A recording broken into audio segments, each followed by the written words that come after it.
Thomas Castello and the Dulce Papers. In 1987, an apparent whistleblower organized the release of 30 photos, video, and a set of papers to UFO researchers that were apparently physical evidence of a joint U.S. government extraterrestrial base 2 miles beneath the Archuleta Mesa, near the town of Dulce, New Mexico. The collection came to be called the Dulce Papers and provided graphic evidence of the operations of this secret underground facility and appeared to provide powerful support to Benoit's conclusion regarding activities at the underground base. The Dulce Papers described genetic experimentation, development of human ET hybrids, use of mind control through advanced computers, cold storage of humans in liquid-filled vats, and even the use of human body parts as a nutritional source for extraterrestrial races. The papers provided possible evidence that humans were used as little more than laboratory animals by ET races working directly with different U.S. government agencies and U.S. corporations fulfilling black budget military contracts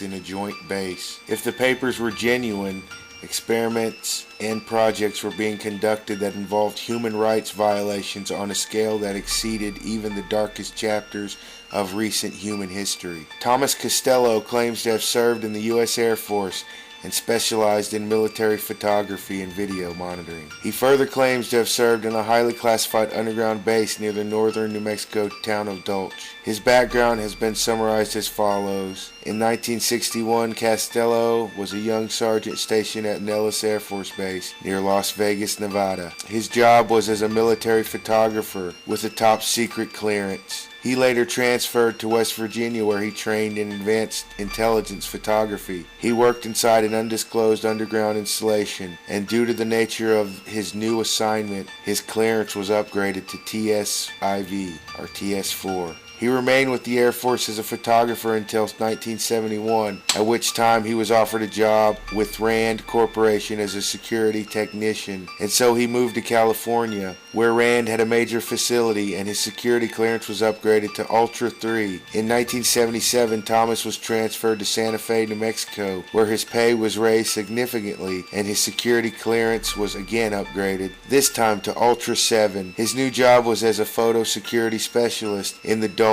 installation, where his job specification was to maintain, align, and calibrate video monitoring cameras throughout the underground complex and to escort visitors to their destinations. Thomas Castello claimed to have worked as a senior security officer at the base before quitting the Dulce facility after a military confrontation that occurred in 1979 between elite U.S. military personnel, base security guards, and resident extraterrestrials. The military confrontation he described has been dubbed the Dulce Wars, and a number of other whistleblowers and UFO researchers have subsequently described similar incidents at Dulce or nearby that substantiate many of Castello's claims. In the time since he claims he left the Dulce employers in 1979 and subsequent release of the Dulce Papers in 1986, Castello gave a number of interviews and corresponded with UFO researchers before eventually vanishing from the scene. The transcripts of these interviews and correspondences provide further whistleblower testimony of events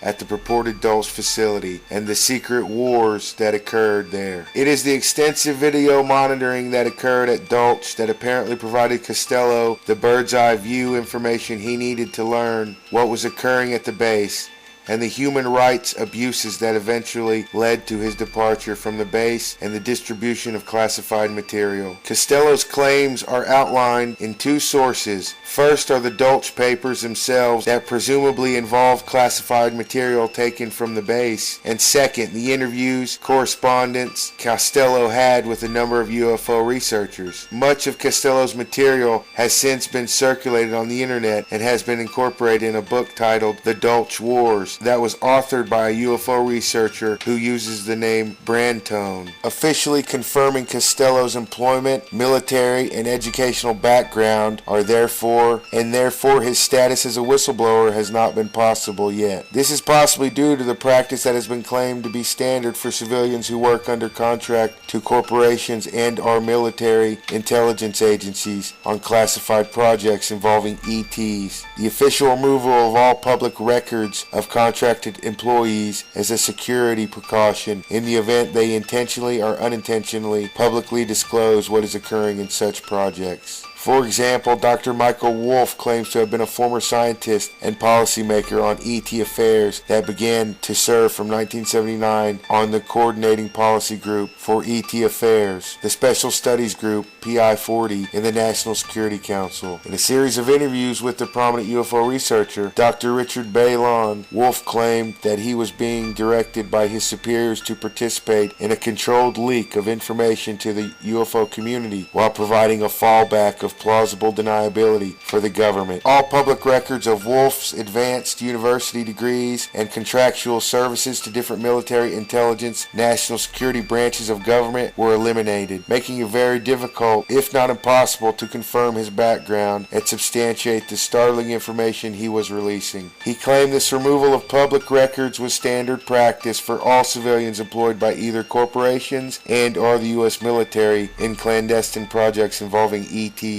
A further source confirming Wolff's description of the existence of such standard practices was Bob Lazar, a physicist who found that after leaving in 1988 the secret S4 facility known as Dreamland in Nevada, where his job was to reverse engineer the propulsion and power system of recovered ET craft, his birth certificate was no longer available at the hospital where he was born. Along with the disappearance of his school, college, and all employment records, he simply ceased to officially exist. A number of UFO researchers were apparently able to get in contact with Castello before his eventual disappearance in the late 1980s and were able to get answers to a series of questions. According to both Branton and William Hamilton, fellow UFO researchers had personally met with Castello and could vouch for his existence and credibility. While the list of contacts and personal interviews with Castello are not very extensive, it does appear that he exists. In the Dulce papers and his personal testimonies, Castello claimed the existence of a 7-level underground facility that jointly houses humans and different extraterrestrial races in Dulce, New Mexico. Castello claims that the humans employed at the base comprise scientists, security personnel, and employees from various corporations who were serving military contracts. There were 4 extraterrestrial races, he claimed, working at Dulce.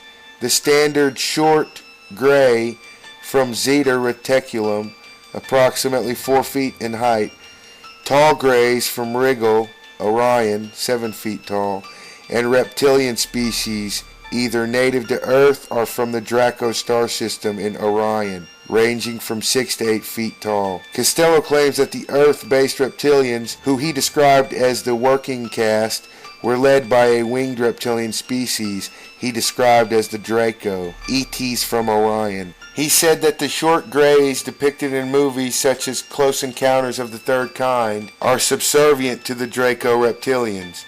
Castello says he was employed as a senior security technician at the Dulce facility and that his primary job function was to sort out any security issues between the resident ET races and the human employees at the base. He described some of his job functions and the ET hierarchy in response to a question by Branton about how often he communicated with different ET species. Since I was the senior security technician at the base, I had to communicate with them on a daily basis. If there were any problems that involved security or video cameras, I was the one they called. It was the reptilian working caste that usually did the physical labor in the lower levels at Dulce. Decisions involving that caste were usually made by the White Draco. When human workers caused problems for the working caste, the reptoids went to the White Draconian boss, and the Draco called me.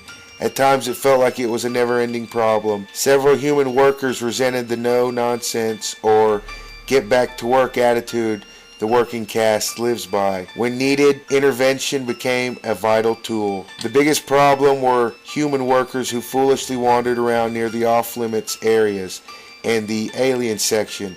I guess it's human nature to be curious and to wonder what is past the barriers. Too often someone found a way to bypass the barriers and nose around. The cameras near the entrance usually stopped them before they got themselves in serious trouble. A few times I had to formally request the return of a human worker. Castello claimed that the different projects at Dulce involved reverse engineering of ET technology, development of mind control methods, and genetic experiments involving cloning and creating human ET hybrids. Similar projects have been conducted at Montauk, Long Island, and Brookhaven laboratories, and have been the subject of a number of other whistleblower testimonies. These projects were scattered among the 7 levels at the Dulce base, with the ETs occupying the deepest levels, 5 to 7. These lower levels were described by Castello as an extremely old series of natural caverns that had been used in the past by different ET races. In response to a question concerning the cavern's origin, he stated, "Nature started the caverns. The Draco used the caverns and tunnels for centuries. Later, though, Rand Corporation plans, it was enlarged repeatedly. The original caverns included ice caves and sulfur springs that the aliens found perfect for their needs." In describing the way command was shared at the joint base between the U.S. government and ET races, Castello said, "The worker caste reptilian does the daily chores, mopping the latex floors, cleaning the cages, bringing the food to the hungry people and other species. It is their job to formulate the proper mixture for the Type 1 and Type 2 beings that the Draco race has created. The working caste work at the labs as well as at the computer banks. Basically speaking, the reptilian races are active at all levels of the Dulce base. There are several different races of aliens that work at the east section of the level 6. That section is commonly called the alien section. The Draco are the undisputed masters of the 5, 6, and 7 levels.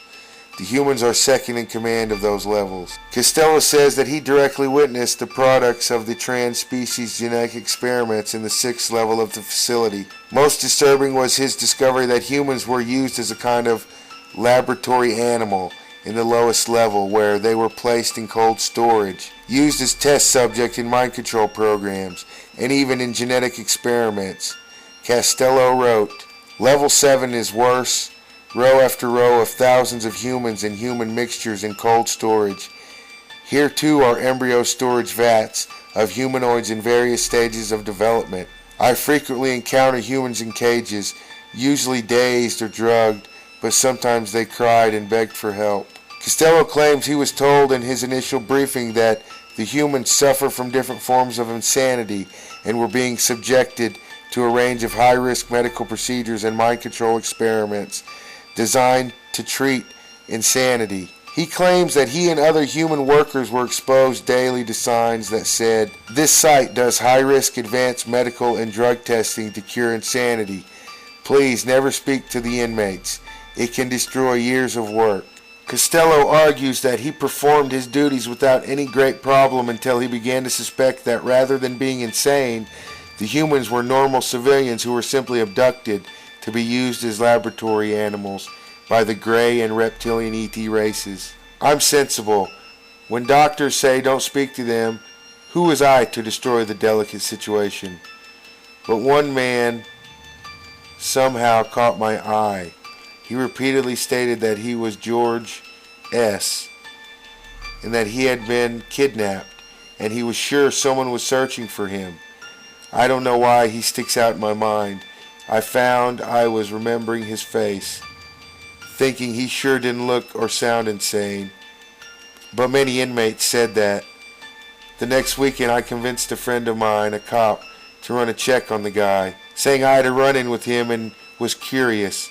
I didn't mention the base at all. It was a sickening feeling when the computer confirmed that George S. was missing. It was the realization that the humans were ordinary civilians abducted. From that led to Castello's decision to join a small number of other base personnel in helping free the trapped humans. It was another security officer that came to me saying he and some lab workers wanted an off-duty meeting at one of the tunnels, off the record. Curiosity took over and I said okay.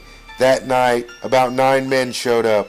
They said they knew they were risking me turning them in, but they wanted to show me some things they thought I should see. One by one they showed me records that proved many inmates were missing people. There were newspaper clippings and even photos that they had somehow smuggled into the base. They hoped to smuggle them back out without me turning them into the honchos. I could see the fear in their faces as they spoke. One man stated he would rather lose his life by trying than to lose his soul by not doing anything at all. It was that remark that turned the tide.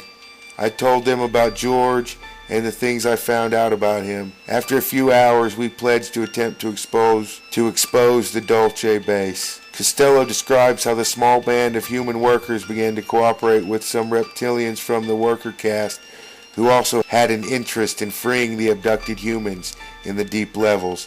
Eventually, Castello described how an elite Delta Force contingent attempted to destroy the resistance movement. Ultimately, it ended when a military assault was initiated via the exit tunnels, and they executed anybody on their list, human or reptilian. We fought back, but none of the working caste had weapons, nor did the human lab workers. Only the security force and a few computer workers had flash guns. It was a massacre.